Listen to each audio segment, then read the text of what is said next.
தீபங்கள் தான் தேவதைகளுக்கு உணவு. தேவதைகள்னா தெய்வங்கள். தெய்வங்கள் தான் நமக்கு தேவதைகளா இருக்காங்க. சரிங்க சார். தீபங்கள் வந்து அ தேவதைகள் அப்படி அவங்களுக்கு உணவுன்னு சொல்லிட்டீங்க. இதில நெறைய வந்து எண்ணெயெல்லாம் வித்தியாசமா பண்றாங்க. நெறைய பேர் இலுப்ப எண்ணெயில பண்றாங்க. தேங்காய் எண்ணெயில தீபம் போடுறாங்க. நல்லெண்ணெயில தீபம் போடுறாங்க. விளக்கெண்ணெயில இப்ப பஞ்ச தீபம்லாம் கலந்து போடுறாங்களே! இதுக்கெல்லாம் ஏதாவது பலன் மாறுமான்னா, நிச்சயமா மாறும். 2 விஷயத்த மட்டும் நம்ம எடுத்துப்போம். மத்த விஷயங்கள் வந்து நெறைய தேவையில்லாத விஷயத்தெல்லாம் பண்றாங்க.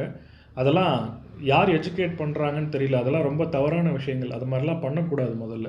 நாம 2 விஷயத்த மட்டும் எடுத்துப்போம். இதுல நல்லெண்ணெய் தீபம் வந்து நம்மளுடைய கர்மாவ குறைக்கக்கூடியது. நல்லெண்ணெய் சனி பகவான குறிக்கக்கூடியது. இதுல நம்மளுடைய முன்ஜென்ம கர்மா, இப்ப நடந்துகிட்டு இருக்கிற விஷயத்துல இருக்கிற பாதிப்ப குறைக்கிறதுக்கு நம்ம வந்து நல்லெண்ணெய் தீபத்த நம்ம பயன்படுத்துறோம். நெய் தீபத்த பயன்படுத்தும்போது, நம்பளுடைய வளர்ச்சி இன்னும் அதிகப்படும்.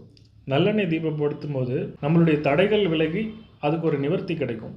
நெய் தீபம் ஏத்தும்போது, நம்மளுடைய வளர்ச்சி இன்னும் மேம்படும். இந்த மாரி வந்து நம்ம இந்த 2 விஷயத்த வச்சு மட்டுமே நெறைய விஷயங்கள சொல்ல முடியும். சரிங்க சார். தெய்வங்கள் வந்து தேவதைகள்னு சொல்லிட்டீங்க. அப்போ ஒவ்வொருத்தருக்கும் அவங்கள காக்கிறதுக்குன்னு ஒரு தெய்வம் இருக்கும் தானே! அப்போ நம்மளுடைய கார்டியன் ஏஞ்சல்ன்னு யாராவது இருப்பாங்களா?